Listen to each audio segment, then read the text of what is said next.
Cumprimento os irmãos com a paz do Senhor. Podeis assentar.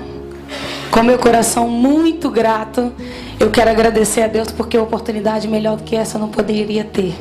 Pela oportunidade de estar aqui falando com vocês. Obrigada, pastor. Sinto-me honrada. Sou filha dessa casa, para quem não me conhece. Há 20 anos atrás, mais ou menos, eu tenho 26. Há 20 anos atrás, em uma das campanhas no monte que o pastor costuma fazer, a minha mãe foi convidada para ir em uma dessas campanhas, porque tinha um sambinha, e minha mãe na altura gostava. Vivia uma vida de pecado, vivia uma vida de engano, vivia na macumbaria e gostava de uma dancinha, então foi do monte. Só para resumir, alguns irmãos que não sabem, eu sou filha da irmã Rosana, filha dessa igreja também, que lá em cima do monte teve um encontro com Deus através da vida do pastor Jonas, onde o Senhor a chamou pelo nome, e através daí começou o processo de libertação e salvação na minha vida e na vida das minhas irmãs. Nós morávamos no Ibis e há 20 anos atrás nós víamos todos os cultos, andando terça, quinta, domingo de manhã, domingo à noite para a casa do Senhor, porque como o pastor falou no último culto, e é um dos versículos que eu mais amo na palavra de Deus, ensina o menino no caminho que deve andar. Ensina porque agora parece que ele só vem para o culto, parece que ele só ouve, parece que ele só vai para a salinha brincar. Mas se hoje eu estou aqui, é porque essa igreja ensinou a criar nos caminhos do Senhor. Eu sou muito grata a Deus por isso. Pelos pastores dessa igreja, pastores de oração, homens de Deus. Pastora Lutz, que é difícil chamar a pastora Lutz, porque para mim é tia Lutz e vai ser sempre. Tudo que eu sei, ou boa parte daquilo que eu sei, eu aprendi com ela no departamento infantil, na escola dominical. Foi com ela que eu aprendi a falar os 66 livros da Bíblia. Estou muito emocionada e muito agradecida porque em meio a um mundo de tanta dificuldade, ainda existe crentes fiéis que pregam a palavra do Senhor, que ensinam no caminho que deve andar, e eu sou prova disso. Estive no mundo, saí, me desviei, mas uma semente que é plantada, ela nunca volta vazia. O Senhor com mão forte me resgatou. Há 10 anos atrás, a minha família, quer dizer, há 15 anos atrás, mas há 10, a minha família completa foi para Portugal. Lá Deus começou uma obra. Hoje eu trabalho juntamente com pastores da minha igreja. Trago também o carinho do pastor Ricardo Bezerra e a pastora Zélia. O pastor Jonas esteve lá pregando. Foi uma benção. Os irmãos se divertiram. Essa risada dele ficou lá. Não tem como. Essa igreja é alegre porque esse pastor é alegre. Os irmãos portugueses amaram. Eu estava falando no telefone com o senhor Antônio. Ele disse: manda um abraço para o pastor Jonas. O senhor Antônio é um senhor português abençoado. E cá estamos nós pela graça e pela misericórdia de Deus. No culto da vitória. Porque Deus hoje tem uma vitória preparada para a sua vida. Amém? Glória seja dada ao nome do Senhor. A leitura que eu vou fazer com os irmãos se encontra em primeiro livro de Samuel, em seu capítulo 1, finalzinho do versículo 19. Glória a Deus. Deus tem uma palavra para o seu coração. Deus tem uma vitória para você nessa noite, eu creio. Aleluia. Primeiro livro de Samuel, capítulo 1, finalzinho do versículo 19, diz assim: e o Senhor se lembrou dela. E o Senhor se lembrou dela. E eu vim aqui nessa noite para dizer que o Senhor, Ele se lembrou de você. Você pode pensar assim: o fulano podia estar aqui hoje, podia ouvir essa palavra, todas as cadeiras poderiam estar preenchidas. Mas eu quero te dizer que o Senhor preparou essa noite para falar com você. Era você que o Senhor queria que estivesse aqui nessa noite. Hoje nós iremos falar, porque nós estamos no culto de vitória. Então falaremos sobre vitórias, falaremos sobre bênção, falaremos sobre conquistas, porque é isso que o Senhor quer para as nossas vidas. Eu conheço algumas pessoas que falam assim: eu sou pobre, miserável, cego e nu. Irmão, você é filho do Deus Altíssimo. Você é co-herdeiro de Deus, filho do Deus Todo-Poderoso. As melhores coisas desta terra e aquilo que nós vamos alcançar no futuro, Deus tem preparado para você. Deus quer que você viva bem. Deus quer que você seja feliz. Deus quer que o seu casamento seja abençoado. Deus quer que seus filhos sejam abençoados, que você tenha uma vida financeira. Por favor, tire essa mentalidade que o inimigo tem tentado lançar dentro das igrejas. Deus quer que o povo dele seja abençoado, porque essa palavra nos garante essa vitória. Ele disse que se nós ouvirmos e obedecermos, nós comeremos o melhor dessa terra. Que as pessoas olhem para essa igreja e vejam uma igreja próspera. Eu profetizo em nome de Jesus que aonde você for, as pessoas irão olhar e irão ver a bênção de Deus na sua vida. Você não é um miserável, você não é um pobre. Realmente nós somos totalmente dependentes da presença de Deus. Mas o melhor, o nosso Deus tem preparado para você. Amém? Glória a Deus. Esse texto da palavra, o Senhor falou muito comigo hoje, porque eu perguntei a Ele o que Ele queria falar para a igreja. Porque o momento da adoração é um momento de oferenda. Nós entregamos ao Senhor. Nós damos a Deus aquilo que nós trouxemos para Ele, o nosso melhor. E a hora da palavra é o Senhor respondendo. É o Senhor falando. E o Senhor colocou essa palavra no meu coração, porque é exatamente tudo aquilo que eu tenho vivido com Ele. A Bíblia nos conta, onde nós lemos no primeiro livro de Samuel, no capítulo 1, a história de uma família. Eucana, Penina e Ana. A maioria dos irmãos conhece muito bem essa história.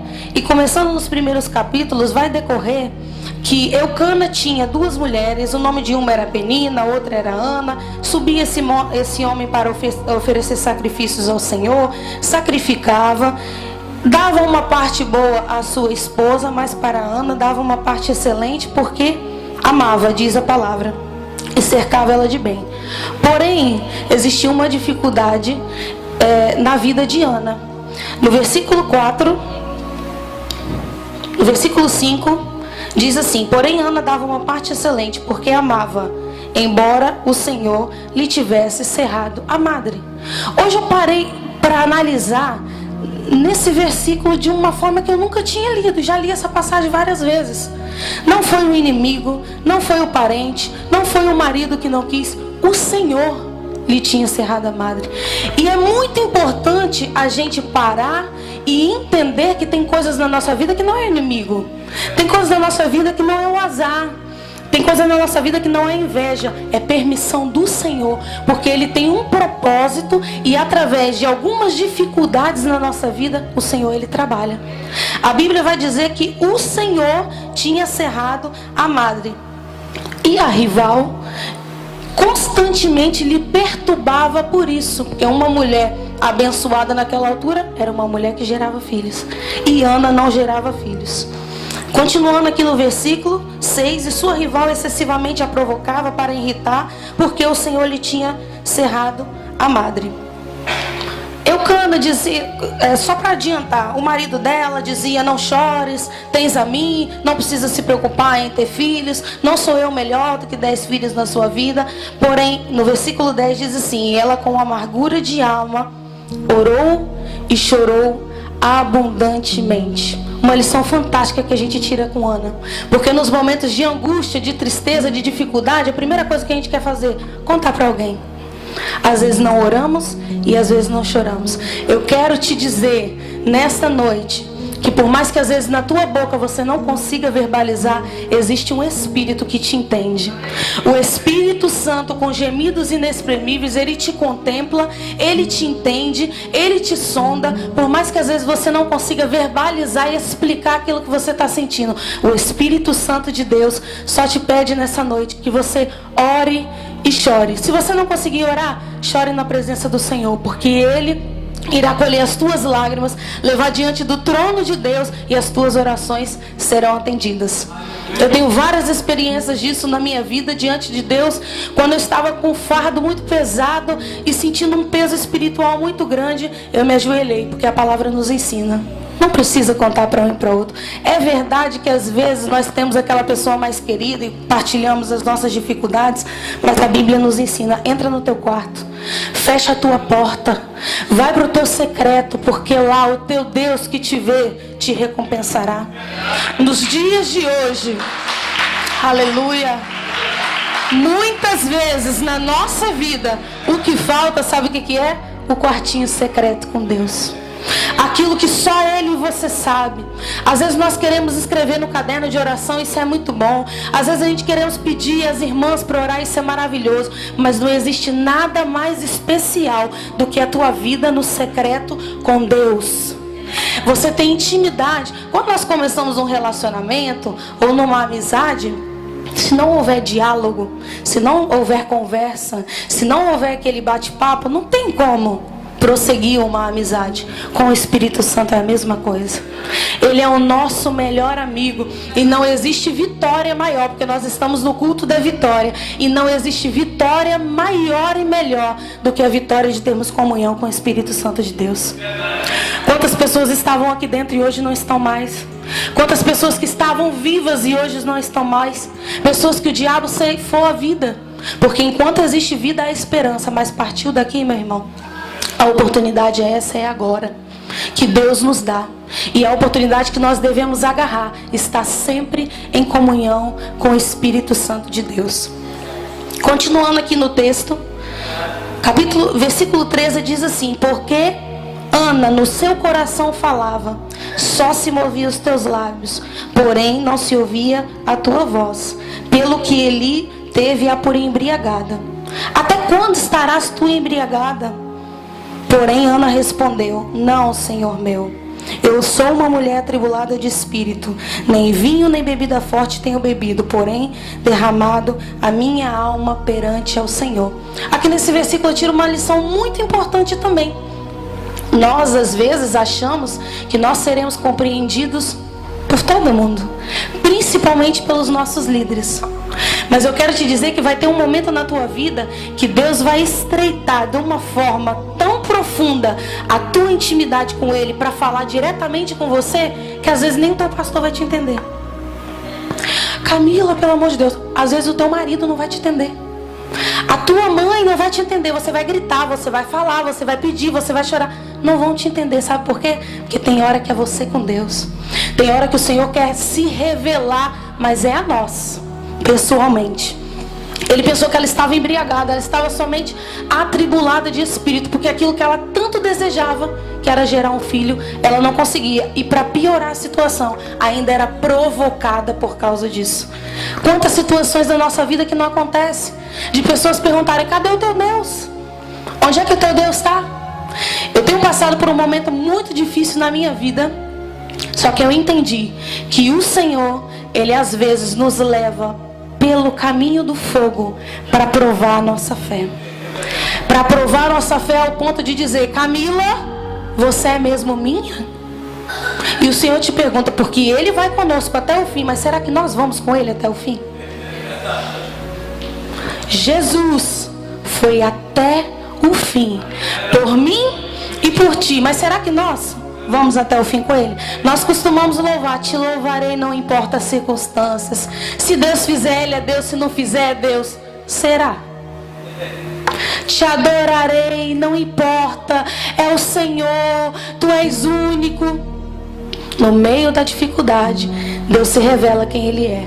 E no meio da dificuldade, nós revelamos quem nós somos diante de Deus.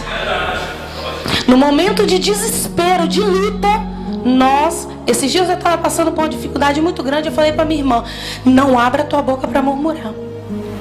Ela disse: fulana já murmurou no meio dessa tribulação. E eu pensei nessa palavra. Se mostrou quem realmente é. Faz me lembrar a passagem do filho pródigo. A maioria de nós conhecemos. Esteve longe da casa do pai. Depois de ter pego tudo aquilo que ele achava que era de direito, se distanciou, foi, gastou, viveu. Quando ele estava na sarjeta, que ele se lembrou de Deus. E infelizmente muitos de nós nos lembramos de Deus, sabe quando? Quando a gente está na pior. É por isso que Deus não muda algumas vezes o cativeiro de certas pessoas, porque Ele sabe até onde a gente vai com Ele. Ele sabe até onde a gente pode ir com Ele. Eu comecei na minha empresa a me desenvolver de uma forma. Com 3 meses eu tinha montado uma equipe, eu estava ganhando dinheiro e maravilha. E o Senhor olhou para mim e falou: até onde você vai, Camila? De repente tudo começou a ficar ruim. E eu pensando: mas eu não estou fazendo nada de errado. Muito pelo contrário, eu tenho me aprimorado, eu tenho tentado, eu tenho feito, eu tenho. Só que o Senhor põe um freio. Quando você é escolhido, você não consegue ir para muito longe. O Senhor não vai te perder de vista por causa de dinheiro. O Senhor não vai te perder de vista por causa de trabalho. O Senhor não vai te perder de vista por causa de namorado. Deus não vai te perder de vista porque você é escolhido, você é chamado.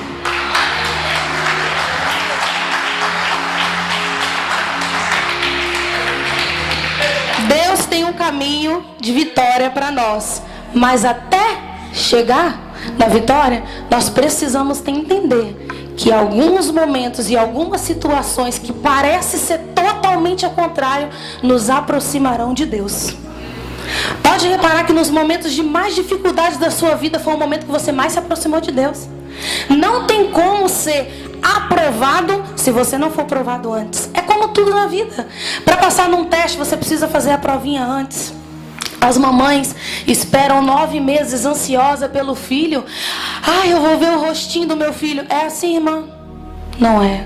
A bolsa estoura, começa a doer. Eu não tive filho, mas eu tenho 3 sobrinhas e acompanhei muito de perto o nascimento delas. Eu lembro quando a última estava para nascer, eu olhei para minha irmã, toda feliz, né? A Luísa vai nascer. Eu olhei para minha irmã e disse, tá tudo bem? Ela, não fala comigo.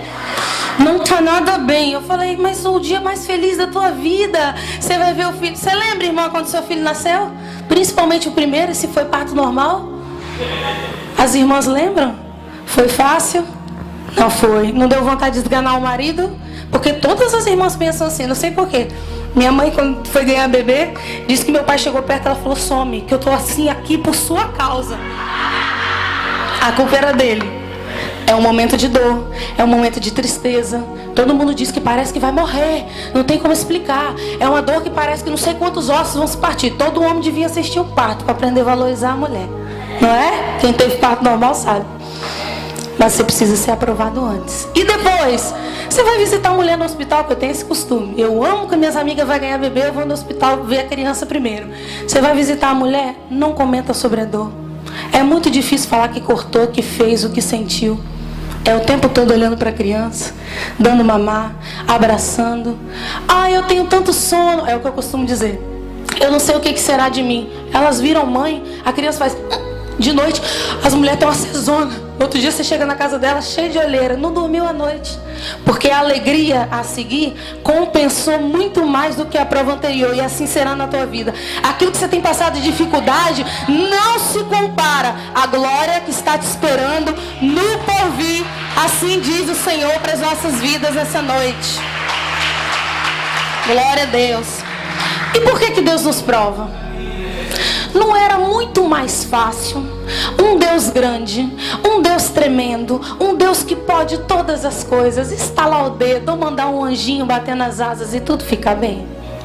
Por que será que Deus nos prova? E parece que quando a gente está certo que Ele prova. Parece que quem está fazendo tudo errado não está sendo provado. Não é assim, irmão? Ou só acontece comigo? Parece que aquele que está pecando deliberadamente está tendo mais vitória do que nós. Por que será que o nosso Deus nos prova? Primeiro, eu apontei aqui, para que nós possamos reconhecer a soberania e o poderio de Deus. Porque Ele é independente daquilo que Ele faz na minha e na tua vida. Ele é Deus. Se Ele te der, Ele é Deus. Se Ele não der, não adianta murmurar, Ele é Deus e ponto final. Já aconteceu casos de pessoas que foram a óbito na minha família e eu falei, Senhor, eu não podia ter vivido. Por que aconteceu isso? A gente costuma questionar. Pode questionar, pode reclamar. Se Ele decidir que sim, é sim. Se Ele decidir que não, é não. E não existe conversa, não existe discussão com Deus. Ele poderia ter feito isso aqui, se fosse eu. Destruído a humanidade todinha. Ele precisava ter tirado o teu único filho, puro, santo, sem pecado, para descer, para morrer por mim, por você, que continuamos pecando até hoje. Não precisava. Na minha visão humana, tem coisas que Deus faz para que nós possamos reconhecer que independente de tudo que aconteça, Ele é Deus sobre todas as coisas. Ele é Senhor sobre todas as coisas. E quando o meu e o teu coração estiver voltado em dizer amém, Senhor, seja feita a tua vontade, mas de coração. Porque às vezes nós oramos, eu tenho tanto medo. Eu às vezes nem gosto de orar, mas oro porque sei que preciso. Senhor, faça a tua vontade. Por mais que a gente saiba que é perfeita, que é agradável, no fundo a gente sempre quer a nossa. Mas enquanto nós não reconhecemos a soberania do Deus que é todo poderoso, a nossa vitória nunca vai chegar. Segundo ponto, para que nós possamos aprender a valorizar as pessoas e a valorizar o próximo. Tem 2 anos na minha vida que isso tem sido uma máxima muito grande. Além do meu trabalho em Portugal, eu comecei a trabalhar com assistência social, à parte. Um projeto social português que eles ajudam muitas pessoas. Consegui vincular esse projeto junto com a minha igreja. E tem aparecido pessoas e pessoas e pessoas para a gente ajudar. Eu quero abrir um parêntese aqui agora para falar também sobre isso. O Senhor colocou esse desejo no meu coração, porque sem vergonha nenhuma de dizer, há 20 anos atrás, quando nós viemos para essa igreja, minha mãe tinha acabado de separar do meu pai. Vivíamos com muita dificuldade. Essa igreja aqui, por várias vezes, incontáveis são as vezes, levou cesta básica na minha casa. Por várias vezes, essa igreja aqui pagou a conta de luz da minha casa. Por várias vezes, esse pastor aqui levou minha mãe com a minha irmã no hospital. Às vezes ele nem lembra. Essa igreja é uma igreja missionária. Essa igreja é uma igreja que faz a obra do Senhor, que planta na vida daqueles que precisam. E eu sempre tive no meu coração, quando eu tiver a oportunidade, eu quero fazer o que todo mundo sempre fez na minha vida. Esse projeto chegou na minha vida num momento muito especial. Um momento que Deus começou a me abençoar financeiramente e pessoas foram se achegando, mulheres grávidas sem documento no país, que o marido abandonou. Agora recentemente apareceu uma de 16 anos grávida que a mãe botou para fora de casa, precisava de ajuda. E o Senhor foi colocando esse amor no meu coração por trabalhar na assistência social, porque era um desejo, porque eu precisei muito quando era pequena da assistência social da igreja, que é um trabalho que não pode parar. Não pode parar. Nós precisamos nos preocupar. Por mais que quem esteja passando por dificuldade, é claro que não fala, irmão, estou precisando de uma cesta básica, mas existe um Espírito Santo que fala com pessoas que são sigilosas, que são honestas, que têm um coração voltado em abençoar e leva. Porque 90% das vezes minha mãe não pedia. Minha mãe dobrava o meu joelho em casa com Karina, com Carol e dizia, vamos orar que Deus vai enviar a providência. E não é que chegava. Gás às vezes não tinha dentro de casa, o vizinho levava, às vezes saiu de dentro dessa igreja aqui. Então é um trabalho muito importante e Deus queira que a gente não precise, que a gente esteja sempre disposto a dar. É muito melhor você poder ajudar do que você precisar da ajuda. E essa palavra vem muito de encontro comigo, porque Deus nos permite certas situações para a gente aprender a valorizar as pessoas que estão próximas de nós, a vida da nossa igreja, a honra dos nossos pastores, principalmente. Lá, um tempo atrás, eles dizem que eu sou puxa-saco lá do pastor, e até colocaram uma brincadeirinha, o cordão dos puxa-saco, porque eu gosto muito de fazer bolo, eu gosto muito de fazer doce, e às vezes eu levo e entrego e dou para os meus pastores. E esses dias eu comentei com uma irmã lá, eles dizem que a gente é puxa-saco, é porque eles não leram a palavra. Os valentes de Davi, pessoas que arriscaram a sua própria vida simplesmente porque ele disse, eu queria tanto beber daquela água. Arriscaram as suas vidas no meio de um campo de batalha, de uma loucura, para dar água para as pessoas que eles honravam. E hoje em dia as pessoas dizem assim, não honra não puxa saco não, porque é pastor, ser humano igual a qualquer um. É um homem de Deus, não combinou comigo, não pediu, o Espírito Santo me autoriza a falar isso. É um homem de Deus que está aqui cuidando da sua alma. Se ele errar, é ele com Deus. Se ele acertar, glória a Deus, a igreja toda está seguindo para o céu. Mas eu te peço em nome de Jesus, honre a vida dos seus pastores, ame os seus pastores, crie um hábito de orar pela vida deles, porque através da vida deles, eles são o tubo maior que desce e depois pega na igreja toda. A minha mãe é uma autêntica puxa-saco desse pastor, quem conhece sabe. Quando ele chegou lá para pregar, o pastor Ricardo ficou assim, mamãe falando para todo mundo, meu pastor vem aqui pregar. E o pastor Ricardo falou, seu pastor, né? Eu não sou ninguém não, né? Porque só quem conhece sabe a história que tem. Toda reunião de obreiro ela fala a mesma coisa quando tem problema de pagar o salário do pastor. Eu sempre aprendi na minha igreja no Brasil, pastor abençoado, igreja abençoada. Parece que não, mas quanto mais esse homem de Deus, essa mulher de Deus for abençoada, mais a vida de vocês também serão abençoadas.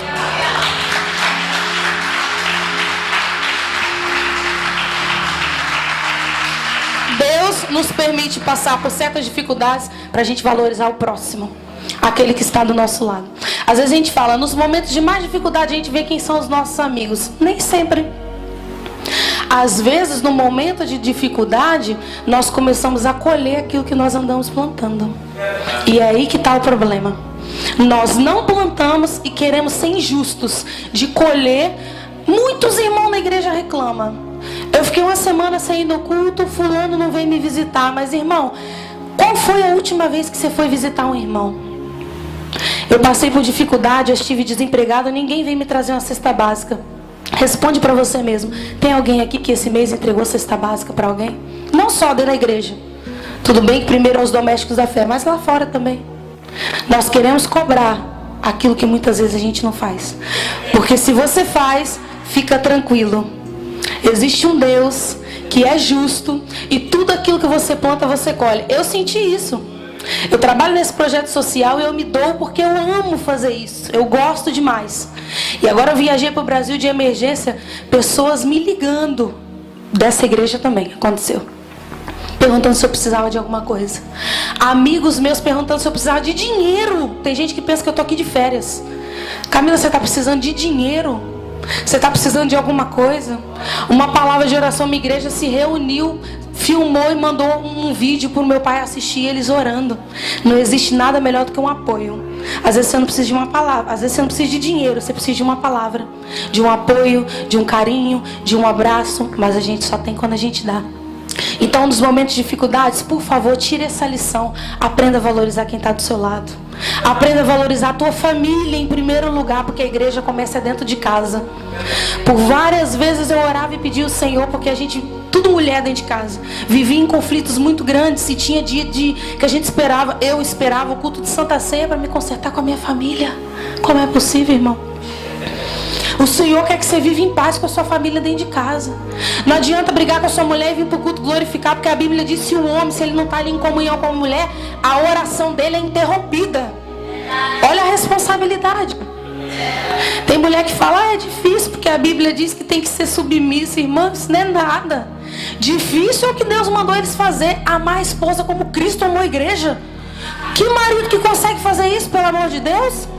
Ao ponto de se entregar por ela. Se o seu marido te ama como Cristo amou a igreja, ser submissa, minha irmã, não é nada. Fique em paz. Oh Deus. Isso é café pequeno, irmão. Aprenda a valorizar quem está do seu lado.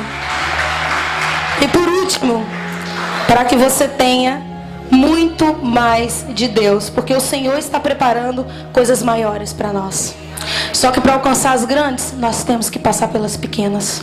E às vezes são as pequenas que chateiam. Às vezes é o dedinho do pé que está ali doendo dentro do sapato. São coisas pequenas. Mas eu te digo nessa noite, não pule etapas. Se você tem que orar, ore. Se você tem que jejuar, jejue. Não queira estar lá em cima sem, subir os degraus. É uma coisa de cada vez. É devagar que a gente persevera. Não é no estalo de dedo. Não é de uma hora para outra. Deus tem vitória para a sua vida. Mas não pule etapas. Vá, mas vai na direção do Senhor. O caminho às vezes é traçado pelo fogo. A prata, estou concluindo já, quando ela é provada no fogo, ela é colocada no fogo para ser provada. E o refinador tem uma missão muito grande, saber a hora de tirar ela de lá. Porque a prata, se ela exceder o tempo de ficar dentro do forno, ele consome ela.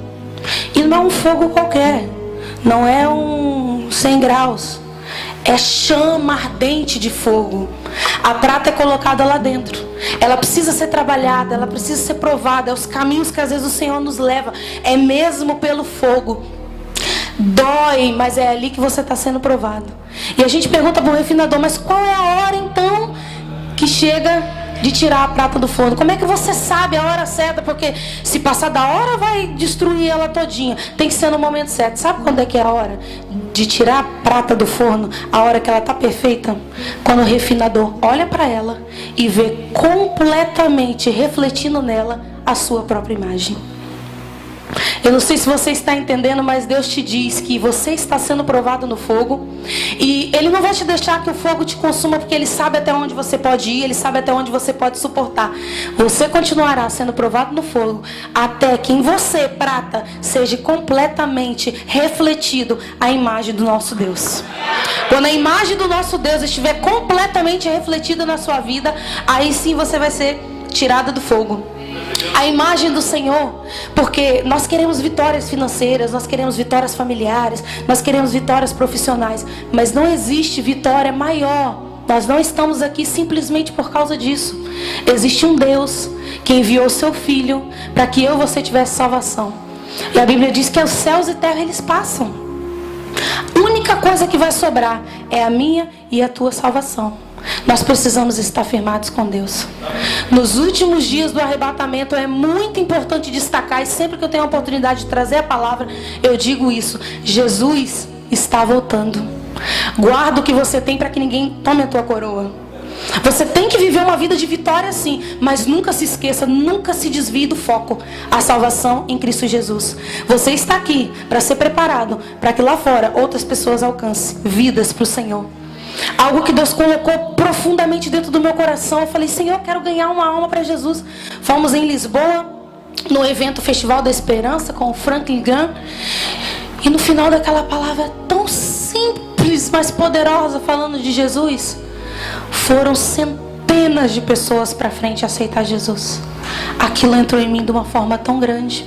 Eu lá em cima da arquibancada falei: Senhor, quantas pessoas te aceitando como Salvador. E quando eu olhei para o ecrã, não estava passando nada, não estava passando música, ele estava fazendo um apelo. Eu vi escrito no ecrã: e eu só te pedi uma. Aquela palavra entrou no meu coração. O meu pastor semanas antes tinha dito assim: alguém aqui, tem alguém sentado aí do seu lado ou aqui dentro no banco que você ganhou para Jesus? Porque irmão que fica pulando de igreja em igreja é o que mais tem, gente. No Brasil, na Europa, na África, onde for. Agora aqui dentro tem alguém que você ganhou para Jesus? Aquilo bateu em mim. Eu falei: Senhor, eu preciso ganhar uma alma. 365 dias foi o ano e eu não ganhei uma alma. O que eu estou fazendo aqui? No ecrã eu vi escrito: e eu só te pedi uma. Aquela palavra entrou dentro de mim. Eu comecei a sentir a presença de Deus. Achei que aquilo ali tinha acabado, sem eu menos esperar. Deus começou a trabalhar na minha vida e Ele não queria que fosse outras almas. Ele queria que partisse da minha família, que começasse a partir de nós. Porque você não precisa ganhar o mundo não. Se você for ganhando quem está do seu lado, eu que está do seu lado for ganhando o resto, a gente vai alcançando essa nação toda para Jesus. E comecei numa aula de discipuladores, comecei a me aprofundar. E pastor, como é que a gente vai fazer para ganhar almas? E o negócio não saía do lugar. Eu falei: meu Deus, o que está acontecendo? Eu quero tanto ganhar uma alma. Desde agosto do ano passado, meu pai está lutando contra um câncer. De repente, era quarta-feira, minha madrasta me ligou: seu pai não está bem, o médico falou que alguém tem que vir. Sexta-feira eu estava no Brasil. Fazer uma viagem internacional de uma hora para outra não é fácil. Os custos são triplicados, principalmente em questão de passagem. Largar o meu trabalho, largar os compromissos que eu tenho também na igreja, não foi nada complicado. E aquilo que eu tinha pedido a Deus estava na caixinha dele. E eu só te pedi uma alma. E Deus: eu quero começar a obra na tua vida, eu quero te fazer ganhadora de almas. Vai começar pela tua família. E eu vim, e 12 dias internada, ficamos no hospital, saímos, voltamos para o hospital de novo. Meu pai mal, nem ele tem noção da situação toda. E no fundo todo mundo falando para mim: Camila, a vontade de Deus vai ser feita. Mas irmãos, no fundo a gente quer que a nossa vontade seja feita. No fundo a gente quer que Deus cure. No fundo a gente quer que Deus faça e que seja um milagre. Ele tem os caminhos dele, mas orar: Senhor, faz a tua vontade, quando é na nossa família, não é sempre assim tão fácil. Os primeiros dias eu só chorava, que meu pai tinha mais de 100 quilos. Quando eu cheguei, vi meu pai com 50 quilos, pele e osso. Foi um choque tremendo para mim. Eu chorava, deixei minha mãe doida, minhas irmãs doidas. Eu falei: meu Deus, o que eu vou fazer? O que eu vim fazer aqui? Eu não tenho estrutura, eu detesto hospital, eu não consigo ver um corte. Eu falei: Jesus. E agora? Era querer de Deus me enfiar dentro de um hospital. Irmãos, em 12 dias eu nunca falei tanto de Jesus na minha vida, como eu falei dentro do hospital. Em 12 dias internada com meu pai, eu nunca orei tanto por doente como eu orei dentro do hospital. Em 12 dias, eu nunca li tanto a palavra para gente não crente como eu fiz dentro do hospital. Deus nos leva pelo fogo para que a vontade dele seja cumprida na nossa vida, por mais que às vezes doa. Os primeiros dias eu chorava, falei, Jesus, eu vou emagrecer que eu não estou conseguindo. Eu amo usar saia. Hoje eu coloquei calça porque minhas pernas estão todas picadas de mosquito. Eu tenho alergia a picada de mosquito, eu estou com um escalão enorme. Eu falei, Jesus, eu tive que ajudar a trocar curativo, que ele está se alimentando pela jejum. Eu tive que ajudar a trocar curativo. Teve uma hora que eu saí correndo de dentro da sala. Eu falei, meu Deus. Eu tive que dar comida na boca de um senhor, porque a acompanhante dele faltou. O homem estava com fome e eu dando comida. Coisas que eu nunca imaginei passar na minha vida. Quem está pro lado da medicina é normal. Gente, aquilo para mim, para os irmãos é até mais fácil, mas para mim custou. Era querer de Deus que eu abençoasse vidas. Aquilo que eu comecei em Portugal era só para concluir aqui. Deus falando, eu estou te preparando para algo maior, mas você precisa passar pelos momentos de dificuldade. Hoje, para a glória do nome do Senhor, eu achava que eu não ia conseguir vir. O meu pai teve alta logo pela manhã. Eu falei, tá tudo dando certo, vou lá levar a palavra. E dentro do hospital, quando eu coloquei esta Bíblia na mão dele, ele disse, minha filha, é a primeira vez na minha vida que eu estou abrindo uma Bíblia. Felicidade. Eu comecei a chorar. Para muitos isso é muito simples, mas às vezes levar a palavra para nossa família parece que é um pouquinho, porque eles não querem ouvir assim tão facilmente. E Deus tem trabalhado, e Deus tem feito, e eu tenho ungido Ele, e eu tenho orado, e eu tenho pedido ao Senhor. O meu desejo é levar, mas com todo o meu coração Deus sabe que é verdade. Eu digo, se a vontade do Senhor for outra, amém. Tudo que eu passei aqui, desde o dia 25 de maio que eu estou, serviu para experiência na minha vida, para mim entender, primeiro, a soberania de Deus, para mim entender que eu preciso valorizar o meu próximo, e para mim entender que Deus, para mim e para você, tem preparado coisas muito maiores. É só nós nos colocarmos na posição, fazermos a vontade de Deus, abençoarmos o próximo, estarmos sempre dispostos a viver em comunhão com o Senhor. Com todo o meu coração, eu agradeço por essa rica oportunidade. Que Deus abençoe os irmãos.